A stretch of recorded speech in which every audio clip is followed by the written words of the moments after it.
Alright guys, so there's the little shim glued in place in the neck pocket. I use really thin super glue because any type of conventional like wood glue would form a fairly thick film underneath there, and which would basically alter the neck angle, and we don't want that. So that's that little bit done.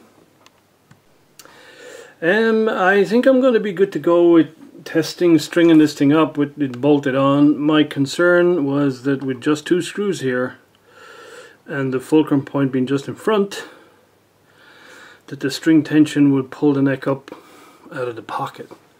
However, I just remembered that I need to put the little gizmo for holding the guitar strap, which will go somewhere around here. So I thought if I do this correctly, I can get, that'll give me a screw point right up here at the edge, which is exactly what I want, because I'm sure you guys know who have these things.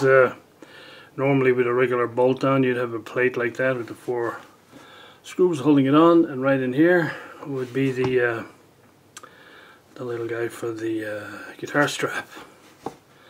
So I just got to make sure that I position it carefully so that it goes in between these 2 guys right here and doesn't foul, but that should be pretty easy. So we're gonna do that and fit that, and then check everything is still aligned and everything is good. Okay, so there we go. It goes through the back, through the ebony piece, and into the actual neck itself, and it's one of those locking straps where you pull the little gidget up, and then it's locked on, and this is fitted to the strap. Pleased about that, because that makes it a lot easier now to go ahead and string it up without having to glue the neck in.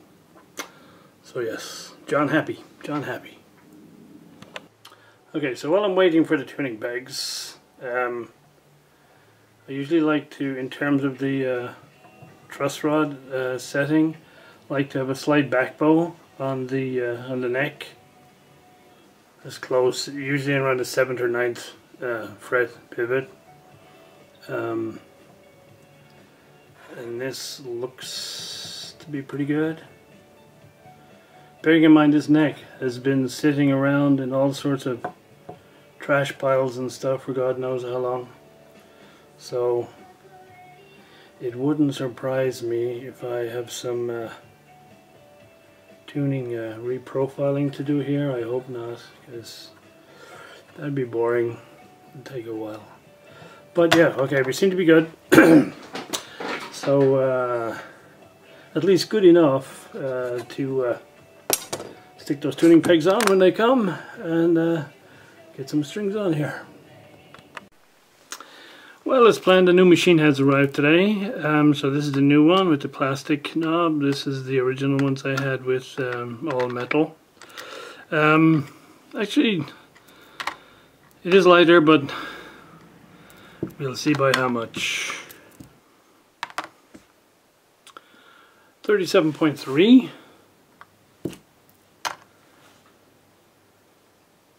31.7. So about 5 grams difference. So it's not a huge amount, but I guess it's 12%ish or so. And so 6 times 5, 30 grams saving overall. Every little bit helps in terms of improving the balance of the instrument. So we will run with these guys. They look pretty cool as well, I have to say. So there we go. Machine heads fitted. And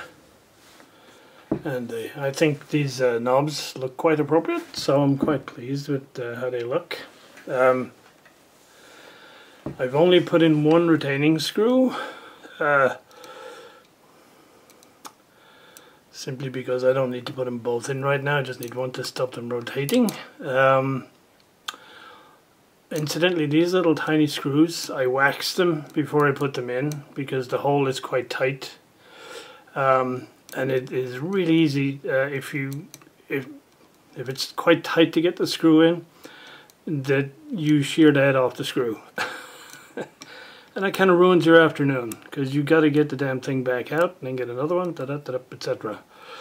Been there, done that. So now of course that's probably going to complicate my life, or that might complicate my life because the wax, because this is unfinished.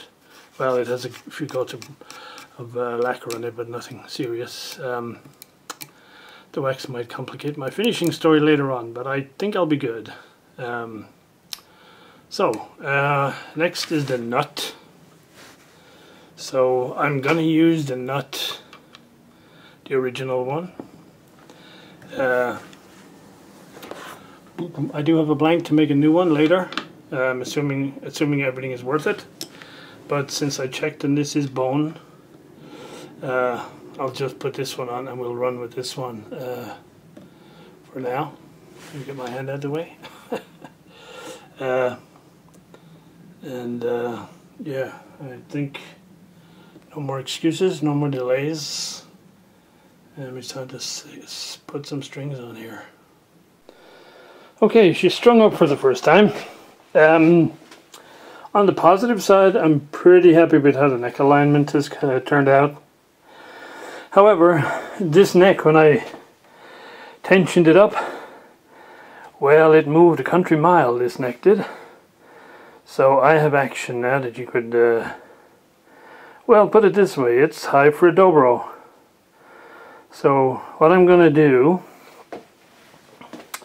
is I'm going to leave this under tension for a day, maybe 2 days, to see if this thing keeps moving or if it's just moved once when we tensioned up.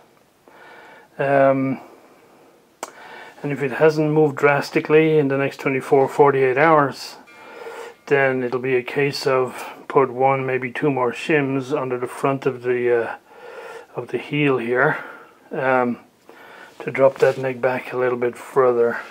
But the good news is both open and fretted, the notes ring, even though they're brand new strings, so they'll keep dropping out of tune. So I think it's worth carrying on because, okay, this is a bit of a setback, but then it was probably never going to get spot on the first time out. So I think I'll upload this one, guys, and I don't know, it's probably going to be a couple of days at least before I get back to this, because I want to make sure this thing is stable before getting into cutting bridge saddles and, you know, doing all that other, and intonation and all that other good wonderful stuff. But yeah, I think I'm optimistic at this stage that it's worth taking it further.